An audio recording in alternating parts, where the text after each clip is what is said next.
연안 침식 관리 및 대응 기술 실용화 배치 설계 가이드라인 파트 2 예제 풀이에 대해 설명을 드리도록 하겠습니다. 원래 건일 부사장님인 이육환 부사장님께서 하시기로 되어 있는데 개인적인 사정으로 제가 설명을 드리도록 하겠습니다.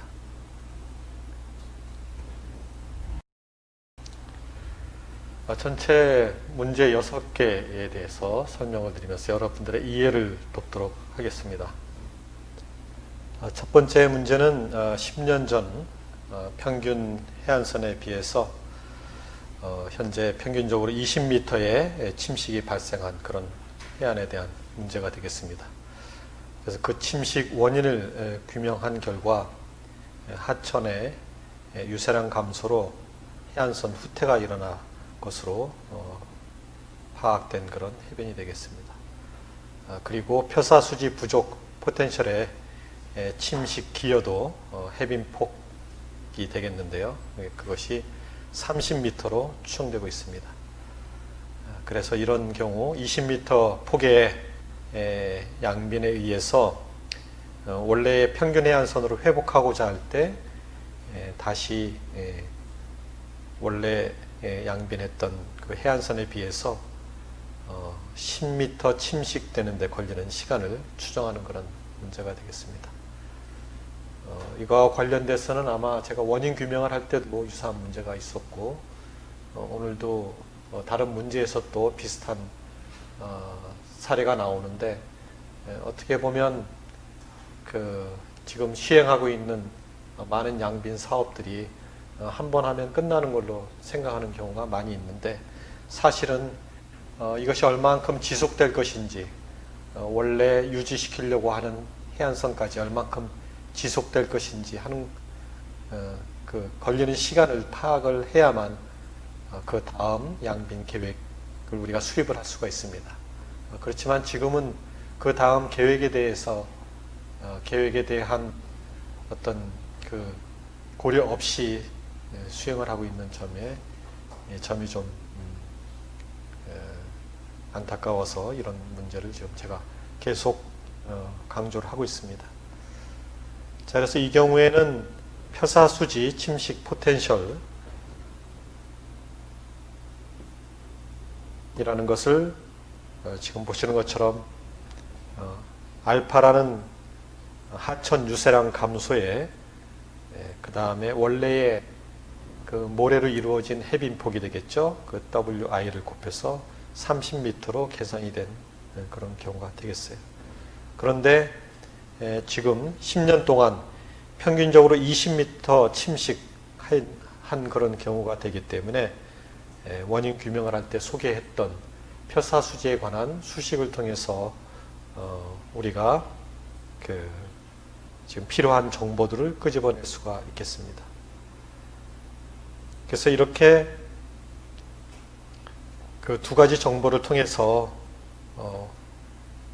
최종적으로는 외해 유실률 K를 계산을 할 수가 있는데 델타 W라는 것이 지금 20m 감소한 그런 상황이고 그 다음에 원래의 그 침식 기여도 표사수지 부족 포텐셜의 침식 기여도인 해빈 폭이 된다고 얘기를 했습니다.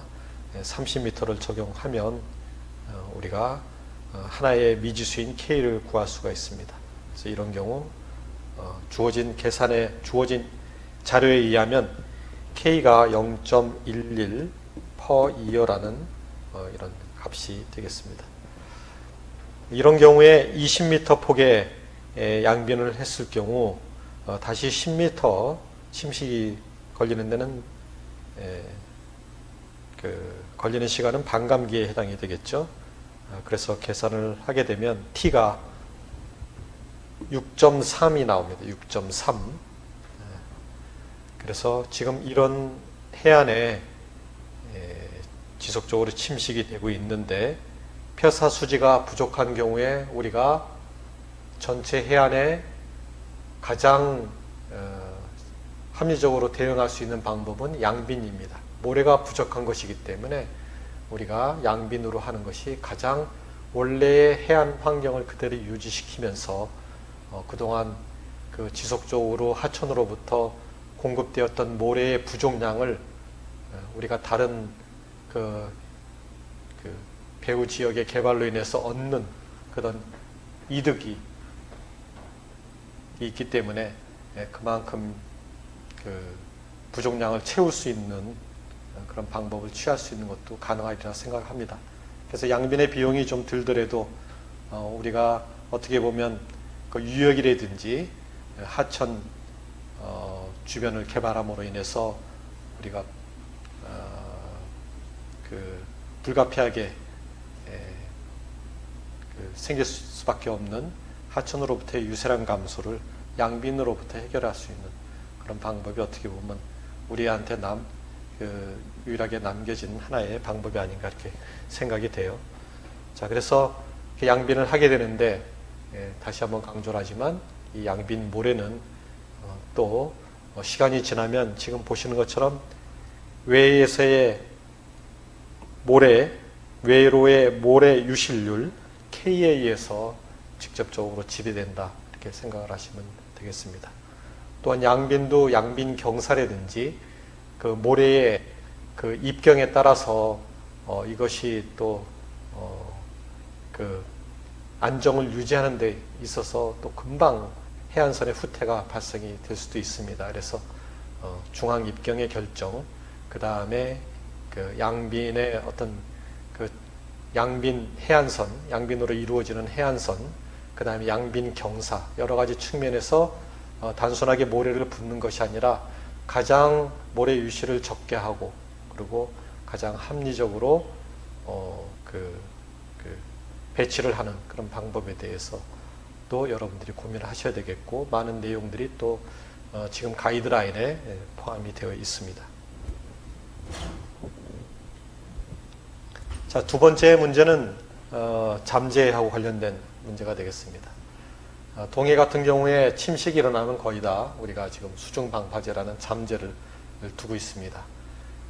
그렇지만 수중방파제라는 것이 침식된 해변에 모래를 공급하는 그런 장치도 아니기 때문에 직접적인 문제를 해결할 수 있는 그 공법이라고 할 수는 없습니다. 그렇지만 잠재라는 것이 파랑을 제어함으로 인해서 어떻게 보면 굉장히 큰 파력이 해안에 작용을 해서 해변에 심각한 침식이 일어나는 것을 완화시키는 그런 역할을 하고 있습니다. 이것이 얼만큼 이 수중방파제가 파랑을 얼만큼 제어해서 얼만큼 침식을 완화시키는지에 대한 그동안의 연구가 없었지만 저희가 연구 결과를 제시하게 됐고 또 그 성과를 이용해서 잠재를 어떤 식으로 배치를 해야 될 것인지 그 다음에 이것의 전달률을 목표를 달성하기 위해서 어떻게 설계를 해야 될 것인지 하는 그런 내용들이 담겨져 있습니다. 자, 여기서는 잠재로 인해서 사실은 그 모래 유실률 K의 변화가 충분히 발생을 할 수가 있습니다. 그래서 이것에 의해서 얼마만큼의 그 해안선 후퇴가 일어날 수 있는지 하는 것을 좀 알려드리기 위해서 이 문제를 제가 만들어 봤습니다. 자, 그래서 잠재라는 것이 지금 이 문제에서 보여지는 것처럼 큰 규모의 이안류를 발생을 하게 되고 이 이안류는 그냥 물만 빠져나가는 것이 아니라 상당량의 귀중한 모래도 같이 외해로 내보내는 그런 역할을 할 수가 있습니다. 수중방파제의 위치에 따라서 그것이 굉장히 심해질 수도 있고 또는 우려했던 것보다는 작을 수도 있긴 하겠지만 어쨌든 전반적으로 이 잠재의 순기능도 있지만 사실은 잠재 계구부 사이에서의 침식이 더 심해지는 역기능도 존재합니다. 또 이 문제에서 그 주제하는 것처럼 그 모래 유실률을 모래 유실의 그 양을 더 가중시키는 그런 역할이 있기도 합니다.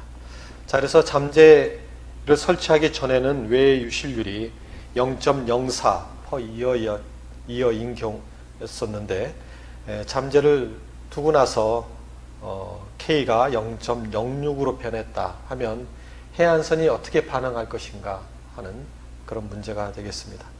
이 K를 예측하는 것이, 관측하는 것이 그렇게 쉬운 건 아닙니다.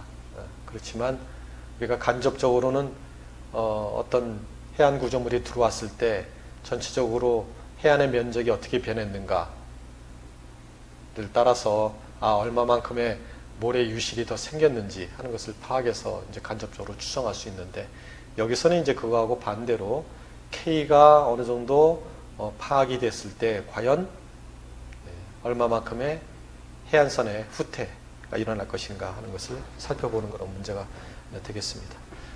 자, 지금 이 식은 그 모래의 그 물질 보존식으로부터 유도가 된 것 중에서 시간적 변화가 없다고 했을 때 소스 항만, 소스 싱크 항만 모아놓은 그런 항이 되겠습니다. 그래서 공급되는 양, 그 다음에 어항이나 항만으로 유실되는 양이 그 외해로 유실되는 거하고 얼마만큼의 관련이 있냐 하는 얘기가 되겠습니다. 이 식을 원래 정확하게 좀 더 표현하면 K는 W-W0에 QR-QP LDS 이렇게 써주는 것이 더 합당하다고 보겠습니다. 자, 그래서 유사량의 공급과 그 하천으로부터의 공급과 어항이나 이런 그 항만이나 이런 쪽에 이런 것들은 이제 포인트 소스, 포인트 싱크가 되겠죠. 그거하고 달리 그 논 포인트 싱크인 이 좌변이 서로 밸런스를 이루는 그런 게 되겠습니다. 여기서 K는 외해로의 모래 유실률이 되겠어요. 자, W0라는 것은 어떻게 보면 하천으로부터의 모래가 공급이 안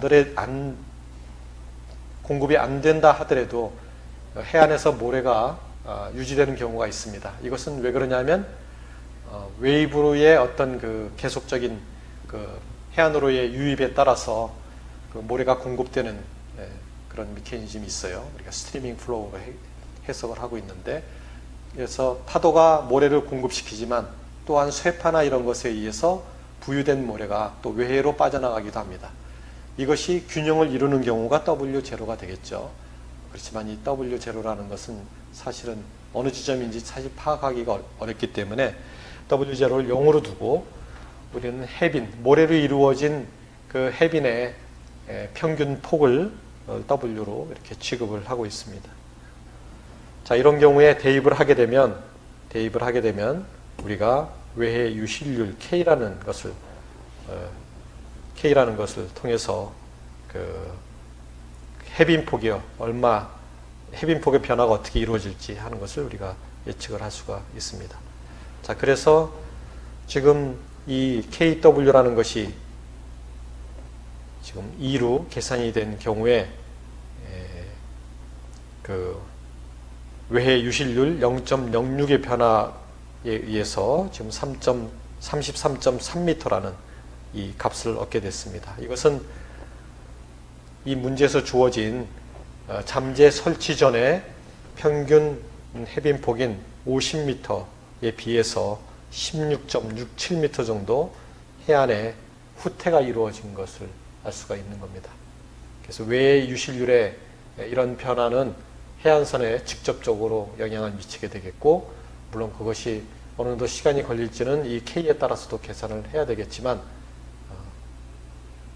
지금 우리가 그 침식 저감 시설로서 두는 것이 과연 전체 모래 표사 수지 체계에 있어서 어떤 변화를 갖게 되는지 하는 것도 또 눈여겨보는 것이 필요하다, 이렇게 생각이 됩니다.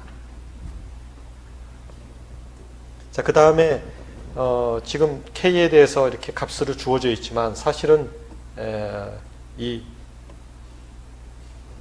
K라는 것을 추정하는 데 있어서 굉장히 어려움이 있기 때문에 저희가 이 연구 사업을 통해서 또한 진단 모형인 K코스모스를 지금 수립을 하고 있습니다.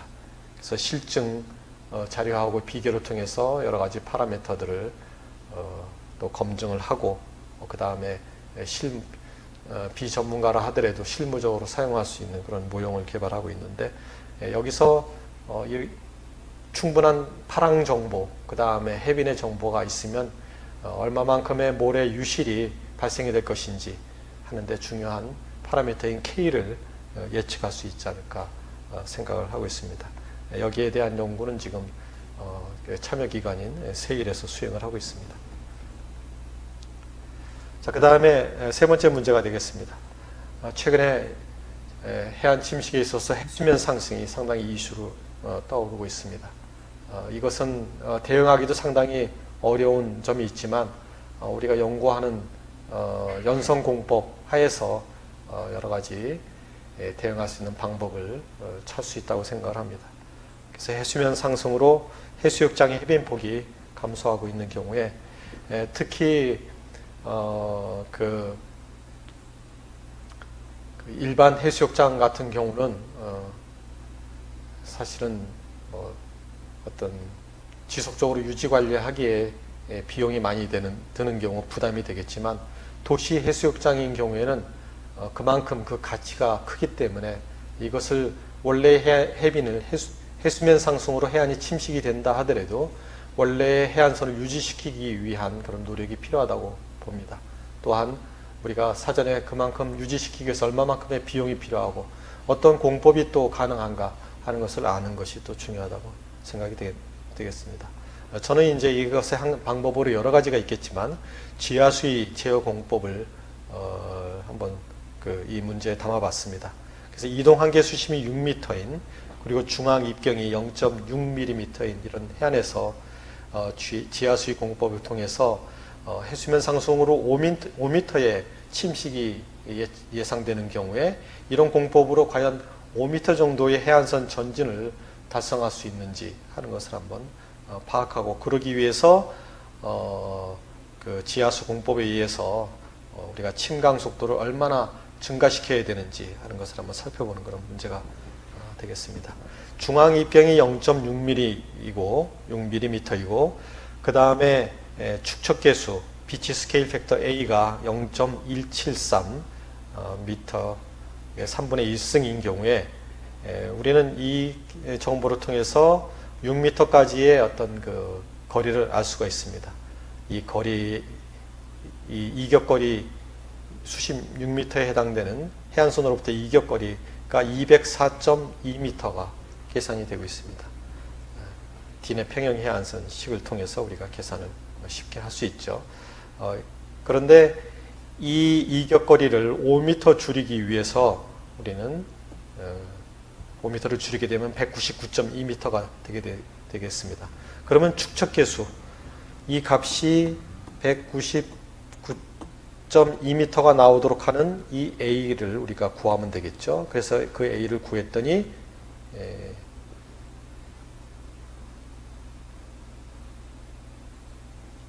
여기서는 지금 구하지 않고 직접적으로 WF의 비율로서 지금 계산을 했습니다.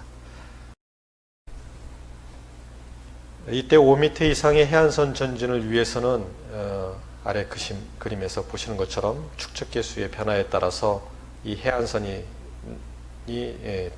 조절이 될 수가 있습니다. 그래서 원래 여기 지금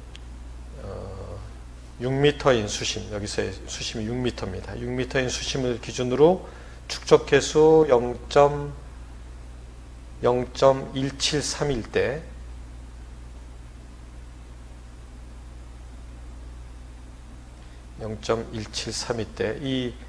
이 축척계수는 D의 표를 통해서 계산이 되는 겁니다.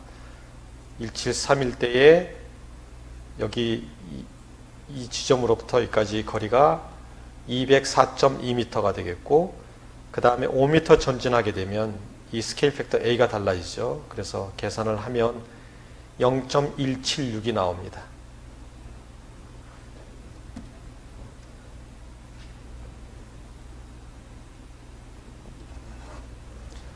0.176이 나옵니다. 그래서 이 0.176이 나오기 위해서는 우리가 WF의 어떤 비율이 필요하겠죠. 그래서 이 비율을 지금 원래 계산이 된 0.173하고 비교했을 때 WF상에서 2.32% 정도의 증가가 이루어지면 지금 보시는 것처럼 원래의 스케일 팩터 A인 0.173에서 이루어졌던 수심 6m로부터의 204m의 이격거리가 스케일 팩터의 조정, 침강 속도가 많아지게 되면 퇴적이 유리해집니다. 퇴적이 우월해집니다. 그렇게 되면 모래가 좀 더 쌓이게 되는데 이것이 축적계수 A의 변화를 일으키는 거죠. 그래서 그 A를 계산을 하면 0.176이 나왔고 그것이 5m만큼의 전진을 일으키는데 그때 필요한 침강 속도 측면에서만 살펴보면 2.32% 정도의 침강 속도가 발생이 되도록 이런 지하수 제어 시스템을 운영하면 우리가 해수면 상승이 이루어진다 하더라도 이와 같은 어떤 지하수위를 조절하는 펌핑 시스템을 가동을 시켜서 우리가 원하는 목표 해안선만큼의 그 해안을 유지할 수 있다는 것을 알 수가 있습니다. 자, 그 다음에 문제 4가 되겠습니다. 방파제 건설로 인해서 연안폐사가 발생이 됩니다. 왜냐하면 방파제라는 것이 어떻게 보면 파랑에서 회절을 일으키는 것이 되겠고, 이 회절이라는 것이 파양의 변화를 발생시키고 또 연안폐사도 일으키기 때문에 해안선이 직선적이던 해안선도 휘어지는 그런 경우가 생기게 되겠습니다. 지금 아래에 이렇게 보시는 그림처럼 방파제가 없을 때는 직선적인 해안이었는데 이런 방파제가 들어서게 되면 지금 보시는 것처럼 그 방파제 배후에서의 주파양이 달라지기 때문에 이 주파양에 직선적으로 거의 직선적으로 해안선이 놓이게 됩니다. 그러다 보니까 해안선에 이런 변화가 발생이 되게 되겠는데 이로 인해서 침식의 원인 규명을 할 때 언급했던 그 연안표사 퇴적 포텐셜이라는 것이 생기게 되겠죠.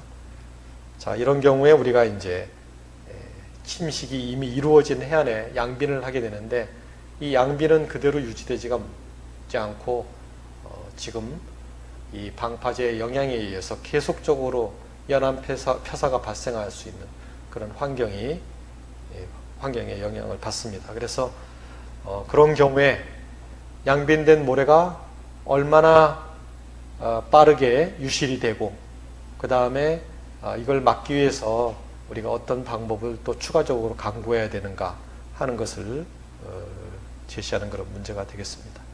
자, 이격거리 A는 600m로 그렇게 되어 있습니다. 600m고 그 다음에 우리가 방파제 끝단 여기가 포커스가 되겠죠. 여기서부터 컨트롤 포인트인 저기 그 업스트림에서의 그 끝점까지를 그걸 우리가 컨트롤 포인트라고 얘기하는데 이 길이를 LD라고 하면 이 LD가 1km인 이런 해안에서 그 이격거리 600m가 지금 20m의 침식을 발생시켰다고 볼 수가 있습니다. 자, 이런 상태에서 원래 해안선을 유지시키기 위해서 우리가 20m 침식된 그런 구간에 양빈을 했을 때 이 모래는 그대로 유지되지 못하고 아까 얘기한 것처럼 또 연안폐사에 의해서 그 퇴적 구간으로 이동이 될 수가 있습니다. 이미 모래가 침식이 된 상황에선 그 변화가 크게 일어나지 않지만 또 모래를 갖다 부으면 그 모래는 지속적으로 연안폐사에 의해서 유실이 될 수 있다 이렇게 생각하시면 되겠어요. 자, 이 양빈의 유실률을 구하는 DT분의 DW라는 것은 지금 이 그래프를 통해서 우리가 알 수가 있습니다. 그래서 θ라는 것이 정해지고 그 다음에 그 쇠파고가 알려지면 지금 이 그래프를 통해서 얼마만큼의 단위 시간당 양의 변화가 모래양의 이동이 있는지 하는 것을 알 수가 있죠. 그렇게 해서 계산을 하면 연간 4.6m 정도씩 그 양빈된 모래가 그 연안폐사 이동에 의해서 침식이 지속적으로 일어난다는 걸 알 수가 있습니다. 그래서 이런 경우에 이런 연안폐사를 막기 위해서 이 아래 그림에서 보시는 것처럼 이 돌재를 둬서 더 이상 모래가 이쪽으로 넘어가지 않도록 마치 하천에서 수중보와 같은 역할을 하는 거죠. 이것의 돌재의 돌출 길이가 너무 크면 또 다른 연안폐사를 발생시키기 때문에 돌출 길이가 크지 않은 여러분들이 해안선을 제어하고 싶은 그런 끝단에다가 돌재의 끝을 둬서 양빈된 모래가 넘어가지 않도록만 하는 그런 시공이 필요합니다. 지금 계산을 하면 10m 감소하는데 2.17이기 때문에 지금 이 주어진 문제에서는 굉장히 짧은 시간 안에 유실이 되고 있죠. 그렇지만 이 그림처럼 그 돌재나 방사제 같은 것들을 두게 되면 쓸데없이 모래가 퇴적돼서 생기는 문제 또한 우리가 중요한 예전에는 충분한 완충 해빈을 갖고 있었던 해안에 또 침식이 돼서 생기는 그런 문제들을 동시에 풀 수 있다고 생각이 됩니다. 자, 그래서 연안폐사가 발생이 될 수 있는 그런 시설, 항만이나 어항 같은 것을 계획할 때 그런 시설의 축조로 인해서 연안폐사가 발생이 돼서 침식이 생기는 문제를 이미 예견하고 있다면 우리가 돌재를 둬서 막을 수 있지만 그걸 예견하지 못해서 이미 모래가 이동된 경우에는 그 이후에 돌재를 두는 건 아무 소용이 없는 거죠. 소 잃고 외양간 고치는 그런 격이 됩니다. 그런 경우에는 우리가 양빈을 할 수밖에 없죠. 돌재를 둬서는 아무 의미가 없기 때문에 양빈을 할 수밖에 없습니다. 그렇지만 그 양빈을 한 상태에서 모래가 그대로 있을 거라고 생각하면 또 우리가 소 잃고도 외양간을 못 고치는 경우가 됩니다. 그런 경우에는 돌재를 같이 둬서 그 귀중한 모래가 다시 유실되지 않는 그런 연안폐사 환경을 조성을 해야 될 필요가 있습니다. 자, 다음은 문제 5번. 계절적인 어떤 빛각, 파양으로 인해서 돌재나 이런 자연적인 암초 주변에서 심각한 침식이 일어나는 경우가 종종 최근에 목격이 되고 있습니다. 그 속초 해수욕장의 돌재, 지금 연안정비 사업이 이루어졌지만 그 전에 겨울철 빛각 입사로 인해서 상당히 큰 그 침식 피해를 입었습니다. 또한 최근에 정동진에 빈번하게 또한 자연 암초로 인해서 돌재와 같은 그런 자연 암초로 인해서 주변에 40m 이상씩 되는 그런 침식이 계절적으로 발생을 하고 있습니다. 그래서 이와 관련된 문제를 여기에 담아봤습니다. 그래서 어느 해안의 평균 해안선이 최근 10m 후퇴를 했습니다. 이러한 해안선 후퇴로 인해서 돌재와 같은 기능을 하던 지금 길이 50m, 원래 표준 해안선에서부터 50m의 자연 암초가 있었는데 이것이 지금 보시는 것처럼 10m 후퇴를 해서 돌출 길이가 60m가 된 그런 꼴이 됐습니다. 그래서 예전에는 돌출 길이가 50m이기 때문에 이와 같이 빛각으로 파가 입사되는 경우에 이것이 이만큼의 모래를 여기에 퇴적을 시키기 때문에 여기서는 넘어오지 않는 모래로 인해서 이만큼 침식이 되는 그런 결과가 거의 대칭적으로 발생이 되죠. 그러니까는 이 돌재라는 것이 너무나 많은 연안폐사를 제어하게 되면 퇴적되는 것만큼 침식이 된다는 얘기죠. 그래서 어떻게 퇴적이 되느냐 하는 것을 알면 우리가 어떻게 침식이 발생할 수 있을 것인가 하는 것을 알 수가 있습니다. 자, 그래서 50m인 경우는 이만큼이 쌓여서 이만큼 침식이 됐어요. 그렇지만 60m인 경우에는 원래의 파양 환경에서 지속 시간이 충분히 길다고 하면 더 많은 모래들이 여기에 쌓일 수가 있습니다. 그렇다는 얘기는 여기에 더 많은 모래의 유실이 발생이 될 수 있다는 얘기죠. 넘어오지 못하기 때문에 이쪽으로는 모래가 계속 빗가기에 의해서 이동이 돼야 되는데 이 지금 돌재 연안폐사를 제어하는 이런 자연암초나 돌재가 모래를 가두고 있기 때문에 여기에 침식이 더 발생이 될 수 있는 거죠. 그래서 해안선이 후퇴가 되면 이 돌출 길이가 길어져서 해안선이 후퇴가 된 것도 지금 심각한데 이것이 더 많은 모래들을 상류에 퇴적을 시키니까 더 많은 침식이 하류에서 발생이 될 수 있는 그런 상황이 된 겁니다. 정동진도 그런 사례라고 보시면 되겠어요.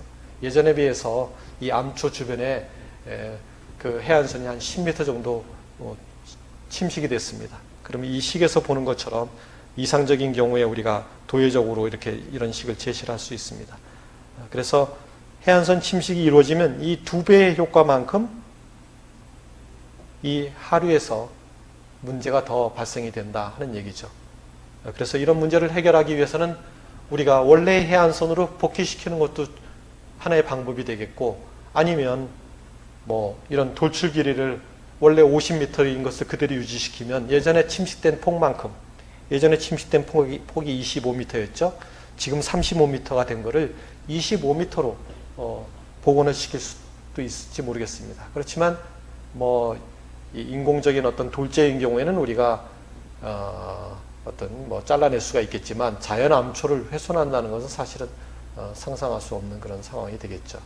그런 경우에 우리가 양빈을 통해서 하는 것이 아마 제일 합당한 방법이라고 생각을 할 수가 있습니다.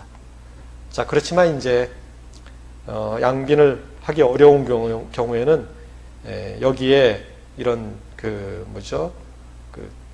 제가 대칭적이라고 얘기를 했지만 사실은 이것의 돌출 길이가 길어지면 지금 보시는 것처럼 여기서 굉장히 침식이 바로 돌재 옆에서 일어나는 것이 아니라 약간의 배의 형태를 갖고서 발생이 되기 때문에 여기에 조금 더 완화시킬 수 있는 그런 시설을 둬서 침식폭을 완화시킬 수 있는 건 우리가 생각을 할 수 있겠습니다.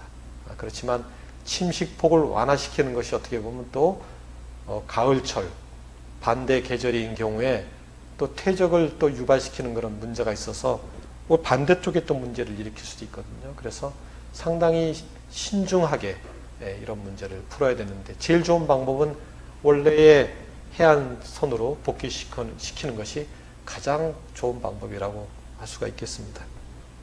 자, 그래서 이것은 정동진의 침식 문제를 해결하는 하나의 방법으로서 문제를 제시해봤습니다. 자, 그 다음에 마지막 문제가 되겠습니다. 문제가 A, B, C 세 개로 나눠졌기 때문에 두 장의 슬라이드를 거쳐서 설명을 드리도록 하겠습니다.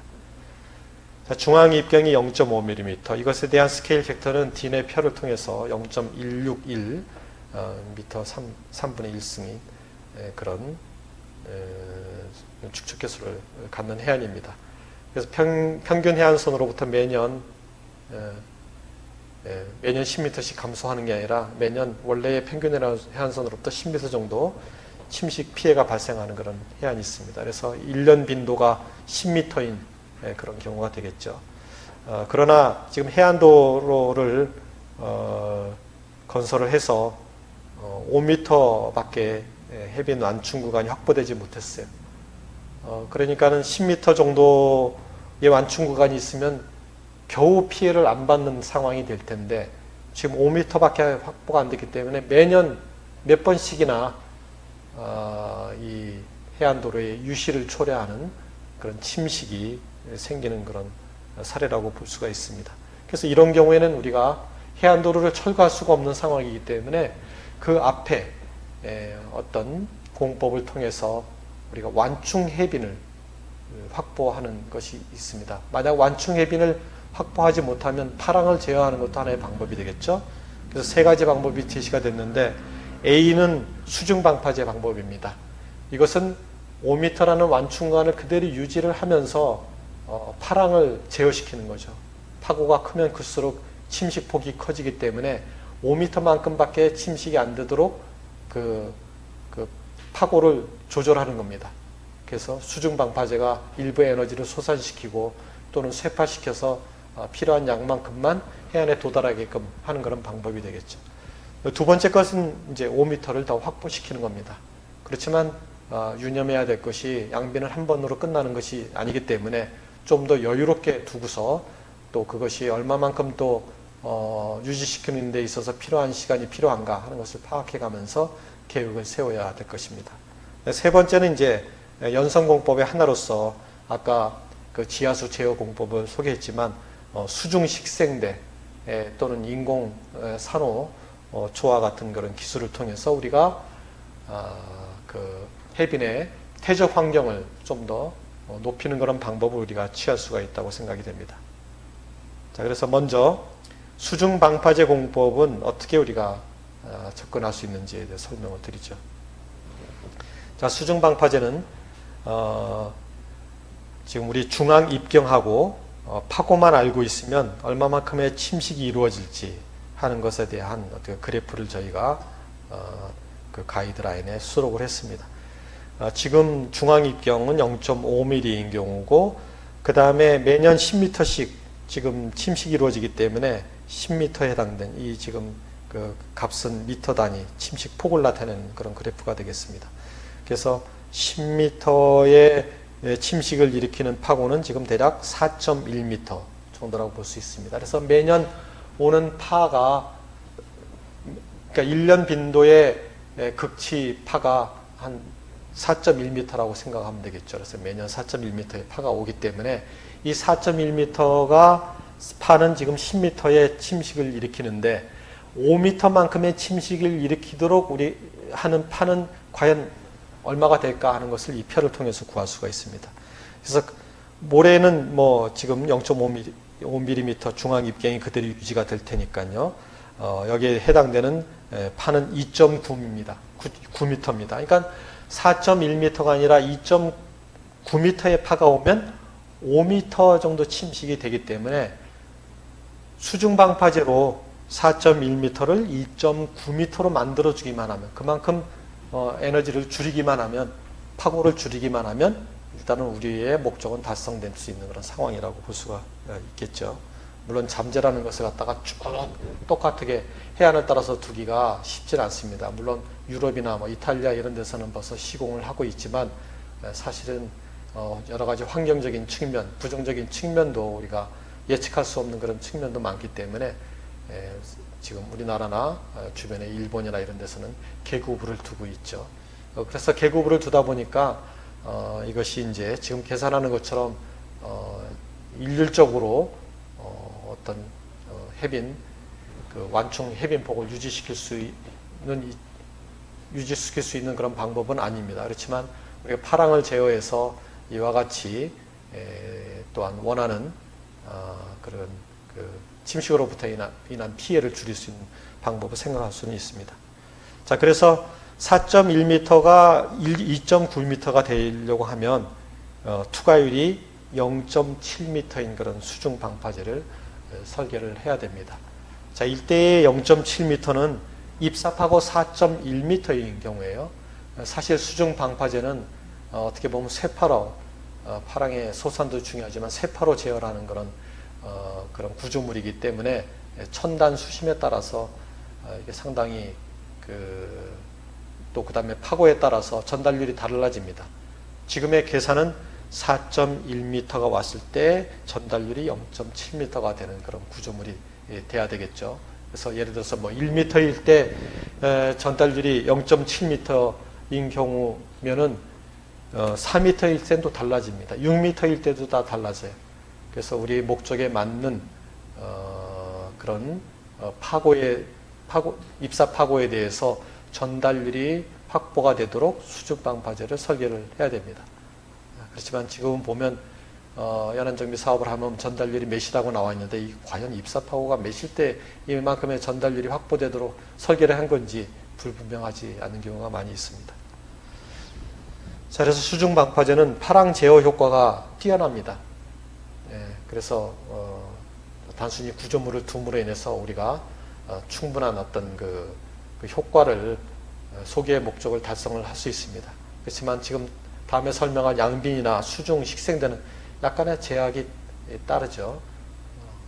그래서 그것을 서로 감안을 해가면서 여러분들이 이런 불가피한 잠식에 의해서 침식이 일어나는 문제를 해결을 해야 될 거라 생각이 됩니다.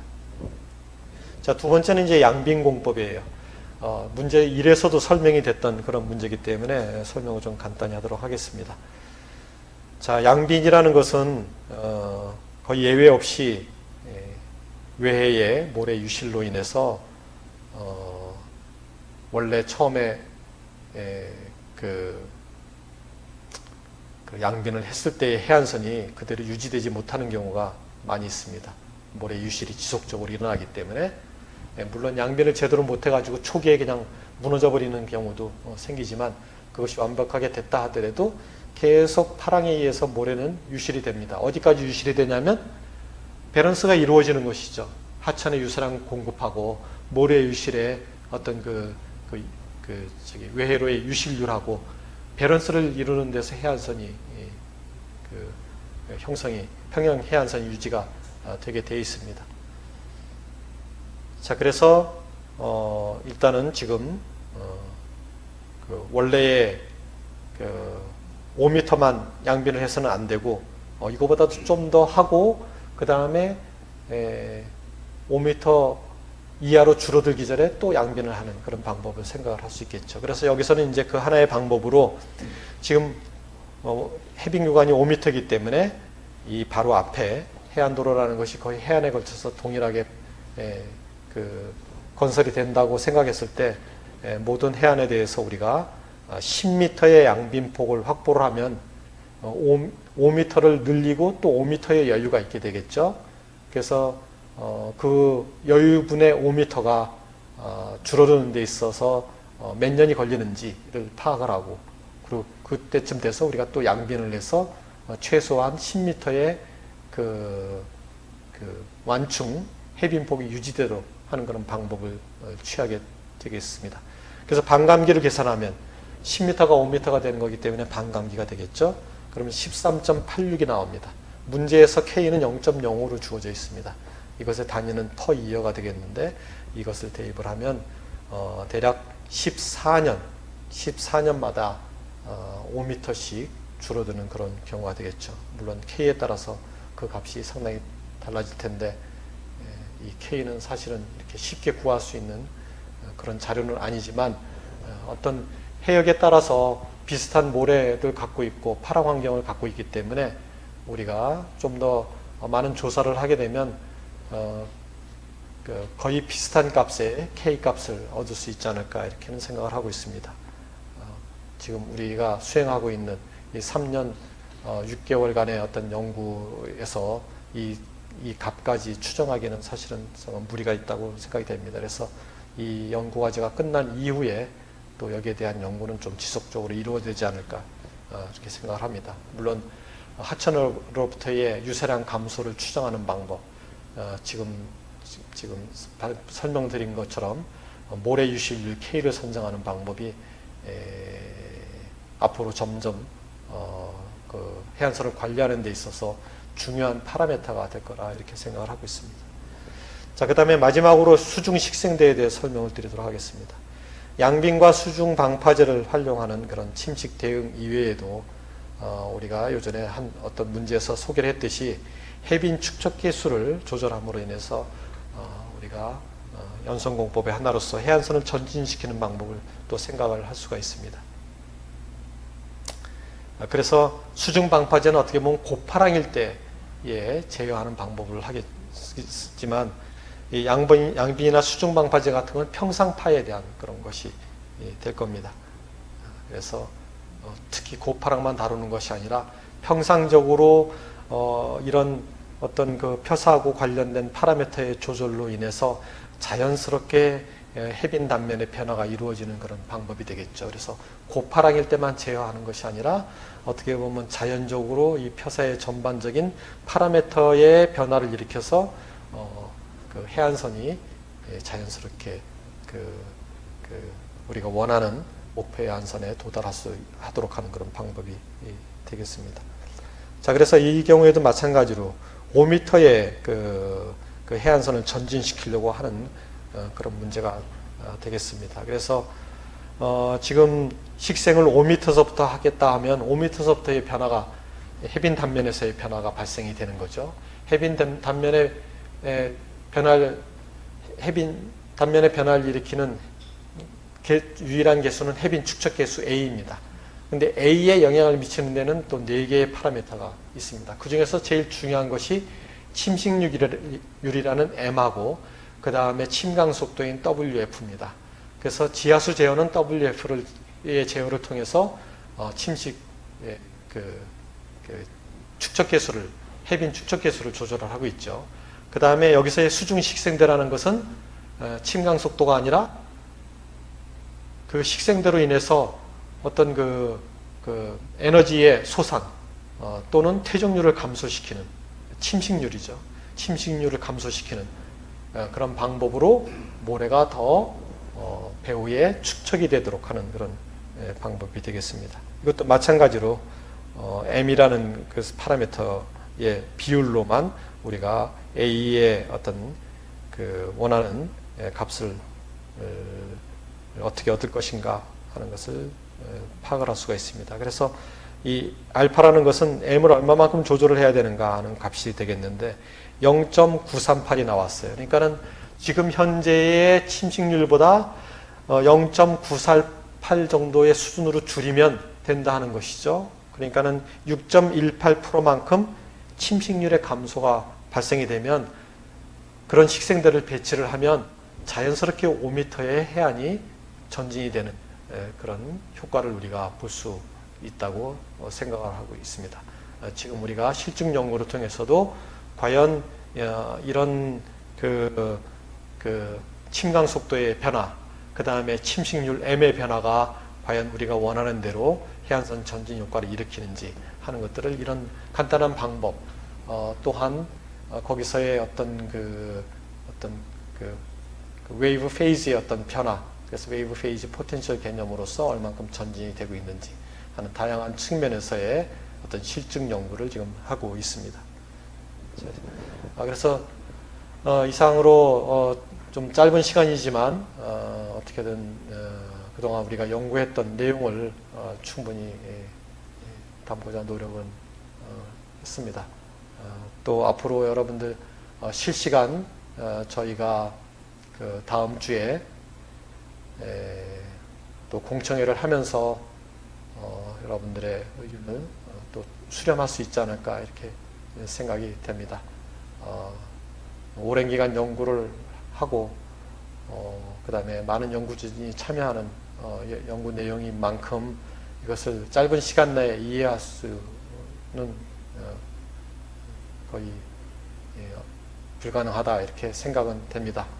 그렇지만 지금 여러분들의 어떤 경험을 바탕으로 각 전문 분야에 있어서 의견을 주시면 저희가 연구를 좀 더 성과를 좀 고도화시키는데 많은 도움이 되지 않을까 이렇게 생각을 합니다. 이상으로서 예제풀이, 문제풀이에 대한 설명을 마치도록 하겠습니다. 감사합니다.